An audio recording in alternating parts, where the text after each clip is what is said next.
Wedding planning can be extremely stressful, but it does not have to be. In today's video, we are going to be breaking down the 6 steps that you can take to make wedding planning just easier. So if you were looking for a relaxed, stress-free, all of the happy words wedding day, then you have come to the right place, my friend. If you're new here, hi, my name is Jamie Wolfer. I'm your online wedding planner, and I am here to help you crack the code on how to plan this whole wedding thing because a lot of the internet tells you it's going to be stressful, and it can be, but I think with a little bit of strategy and a little bit of intention and a whole lot of effective planning, you can actually have an engagement that you'll enjoy and a wedding day that you'll remember. And of course, a huge shout out to Generation Tux for sponsoring this week's video because y'all are literally the best at making things as easy as possible. We'll get to that in just a little bit. So without further ado, let's just jump right on into it. This may come across as overly simple for a whole lot of people. That's 100% the intent of this video. You might watch that and be like, well, that makes a lot of sense. Yeah, but sometimes somebody needs to say them out loud to kind of like trigger our brain particles to go, oh, okay, that makes sense. So yes, this is going to be an oversimplification, but I really do truly believe if you implement these 6 rules, you will find yourself really leaning in and enjoying this process a heck of a lot more than if you don't. Number 1, take your time. The exact opposite of that is to not take your time. It's to rush into this. It's to try to book as many things as possible in a very short time frame. When you do that, and I'm going to speak to the negative first before we flip around and speak to the positive. When we do that, you are limiting the amount of time that you can do research, the amount of time that you can do some cost comparisons, the amount of time that you feel like you have before you have to make these decisions. It's like putting all of this stress into a pressure cooker, turning up the heat to high, and just hoping for the best. When you can give yourself more time, you are then capable of making more effective decisions because you're going to have a lot to learn in the process, which we'll get to in the next section, but you need to give yourself time to plan accordingly. You can have 2 of the 3 following: fast, cheap, or well done. You can't really get all 3 of those into one nice, neat, shiny package, such as the way of life. So if you are looking to be really cost effective and enjoy your process, make sure that you're giving yourself enough time to get this planning done. That doesn't mean that you can't effectively plan a wedding in 6 months or less, but that does mean that you'll be working at a pretty clipped pace to try to make that work. That might work for some people. And those are the people that write essays at 2 a.m. the night before they're due. That's me. 100% did that. But a relaxing wedding planning journey, it does not make. Number 2, get an education. You are not all of the sudden going to become really good at planning weddings because you got a shiny new piece of jewelry. You're going to need to go through some sort of educational process to figure out how you're supposed to do that, which is the whole purpose of these videos, right? Like, that's literally why I make these, because so many people are like, I don't know what I'm doing. And it's like, it's okay, I do.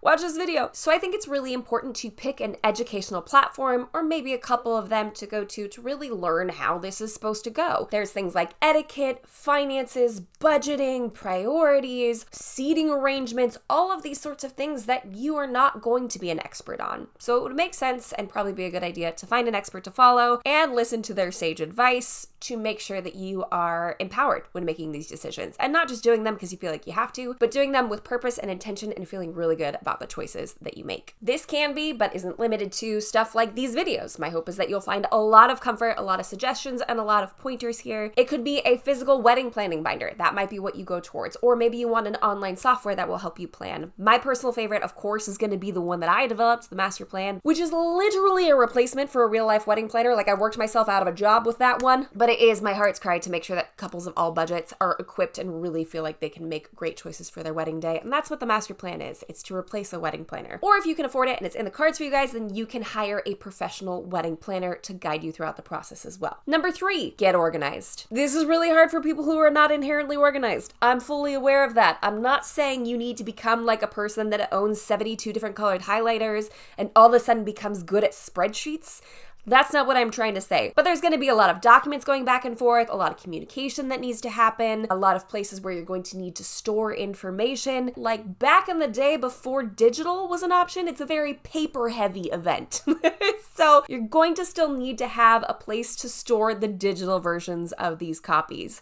That would include, but is not limited to, your budget, your guest list, any sort of contracts that you're going to get, email communication. Again, you're not going to become a type A person overnight, but you're going to want to have some sort of strategy in place here to make sure that you are tracking everything as effectively as possible. That's actually something we cover very specifically in the master plan. For example, we have an entire spreadsheet dedicated just to your budget and also to tell you how much you should be spending in each category, because it's not like you're supposed to know how much you're supposed to spend on your venue, on your caterer, on your drinks. So to not only have a formula in place, but a tracking system to make sure you can follow it if and when you choose to, is only going to help you in the long run. It's a really good idea to get these systems set in place before you get started, just so you're not playing catch up along the way, but just so you know, you do always have the option of organizing later on down the line. The sooner you implement these organizational strategies, the better you will fare in the long run. Like, my favorite little random one-off tip is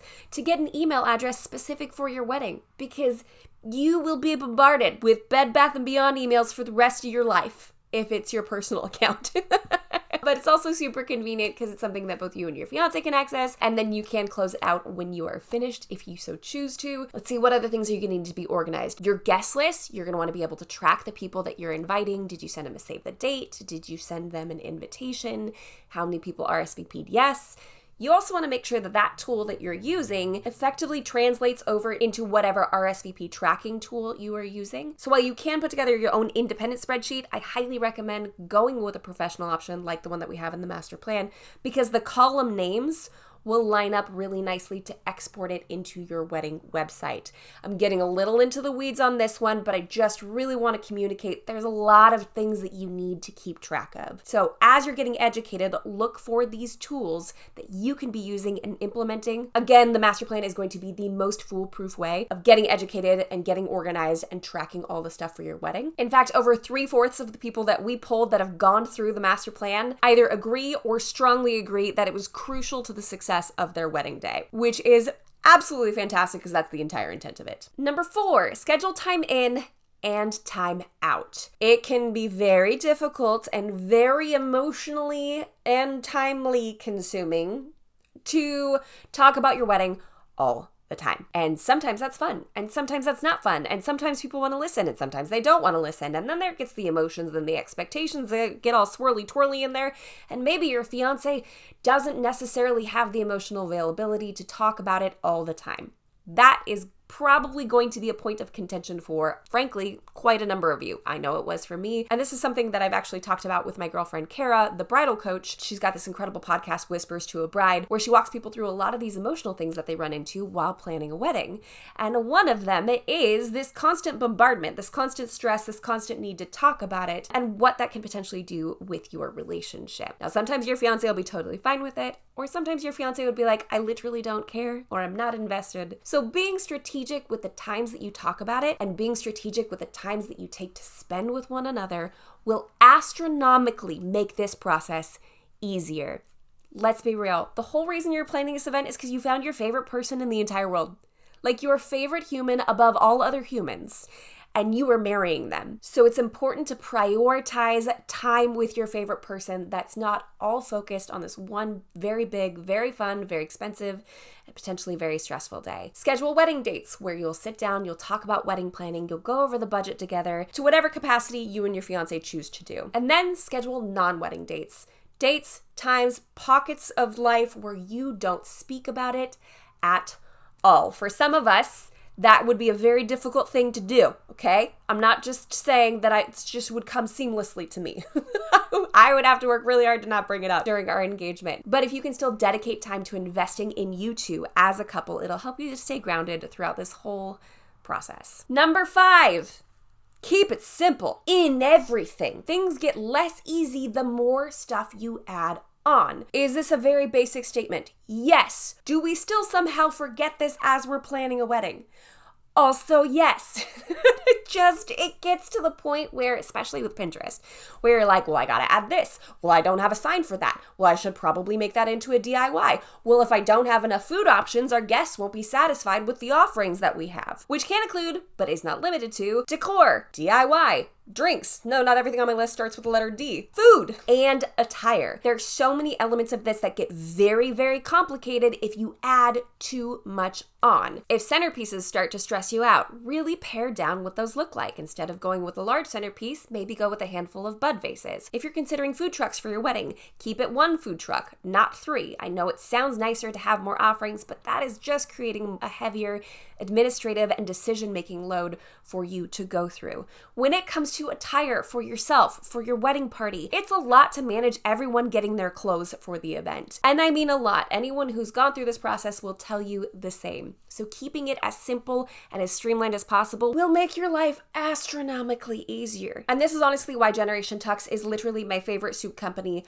of all time and why I continue to talk to you guys about them, because I cannot impress upon you how simple they make the suit rental process in comparison to literally every other company out there on the market. Because wedding planning can be complicated. There's no need to make one extra element even more difficult. They take all of the guesswork out of getting fitted for a suit, out of the ordering process, with just a few clicks through their online avatar and entering in a handful of sizes like your height and your pant size and your average build. They can correctly predict your suit size without any measurements at all whatsoever. So you don't have to send your entire wedding party to go be fitted for suits and get all the perfect sizes, because that one extra detail becomes such a nightmare to keep track of. It makes it easier for you and makes it easier for those in your wedding party that are wearing suits to simply log on, put in their information, and receive a perfect fitting suit. And we have used them on multiple occasions for multiple events. I've dressed my husband in Generation Tux. We used it for my brother's wedding. We've used it for so many of our clients.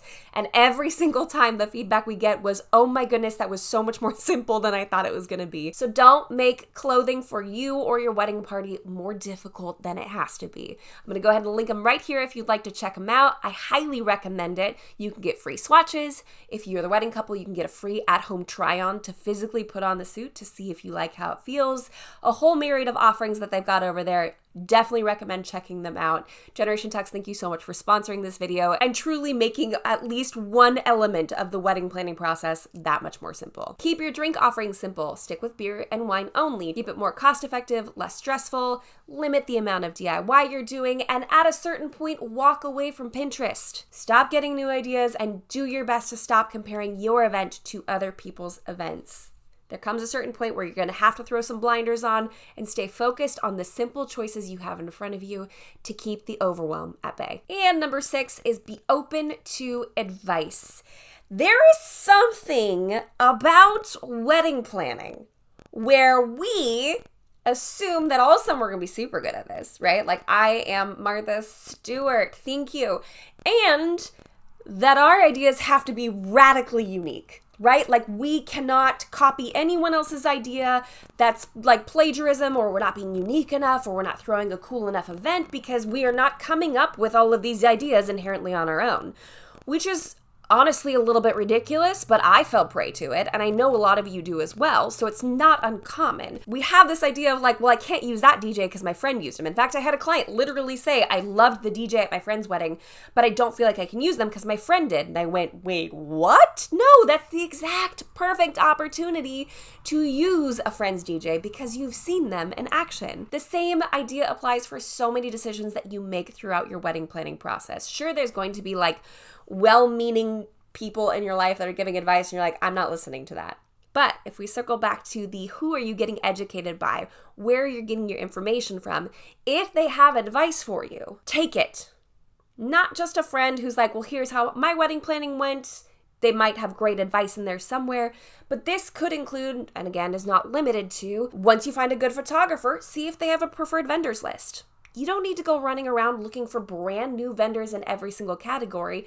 If you trust this vendor and you like this vendor and you trust their taste and their budget works for you, the likelihood that they've got other vendors that they'd recommend that gel well with them, that also fit within your price range, is a lot more likely than hitting the hard roads of Google, right? It's just going to make your process so much more simple if you are open to hearing advice from the professionals around you. That also includes some of the stuff that I have on these videos. I had a client recently that wanted to do an A list and a B list for their guests, and I really, truly do not like doing A-list, B-list because it creates so much more work and so much more chaos. And also because I know from experience that a ton of people will not RSVP on time. So when the RSVP date came and passed and a bunch of people still hadn't RSVP'd, I looked at the client and said, "Are you glad you didn't do a B-list?" And they went, "Yes. Yes, I'm so glad." We're not just saying these things, guys, because we want to make things more complicated and more difficult for you. We're saying these things because we've seen some things. We're saying these things because we want to save you heartache and we want to keep it as simple and as stress-free and as easy as possible. So when you're going throughout this whole planning journey, as you're getting started with this, I would suggest finding someone whose advice you trust. I hope it's here. I hope you want to subscribe. I hope you want to stick around, and I hope you find these videos really helpful. I love what I do, and I love taking that guesswork out of wedding planning for you. But if it's not me, then please let it be another educator on the internet that is teaching you how to plan your wedding. I do truly think that the master plan is going to be the best fit for a majority of you. Literally over 3/4 of the people that went through the master plan said it was crucial to the success of their wedding day. I highly encourage that you go check that out. We'd love to have you in there. I'm in there for live calls once a month to answer your questions in real time. We want you to feel supported. I want you to feel good about every dollar you spend, about every decision that you make, and I want to be here to guide you throughout that process. So that's all we have for this week's video, guys. Thank you so much for stopping by. If you want to check out the master plan, I will have it linked in the description box. It is subscription-based, so you can choose to do it for 1 month, 2 months, 12 months, 24 months, whatever works best for you and your fiance. If you guys like this video, jump on down there, hit that like button, and subscribe to this channel for more tips and tricks for the modern day bride and to make wedding planning a heck of a lot easier. And until next week, bye guys!